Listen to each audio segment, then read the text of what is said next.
కేవలం సంకల్పంతో, భావోద్వేగంతో విజయం లభించదు. నిరంతర అభ్యాసంతోనే విజయం సాధించగలుగుతాం.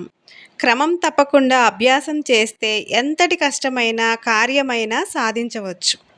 సర్కస్‌లో శిక్షణ పొందిన ఆటగాళ్ళు చూపే సాహస క్రీడలు కేవలం అభ్యాసం వల్లనే చేయగలుగుతారు. మొదటిసారి జిమ్‌లో వ్యాయామం చేసినప్పుడు ఒళ్ళు నొప్పులతో, కీళ్ళ నొప్పులతో 4, 5 రోజులు చాలా బాధగా అనిపిస్తుంది. కానీ ఆ బాధని సహించి వ్యాయామం చేయడం కొనసాగిస్తే అలవాటైపోయి వ్యాయామం వ్యాయామం చేయటం హాయిగా అనిపిస్తుంది. కండరాలు మంచి షేప్‌లో వస్తాయి. అభ్యాసం అంటే ఒకే పనిని మళ్ళీ మళ్ళీ చేయటం.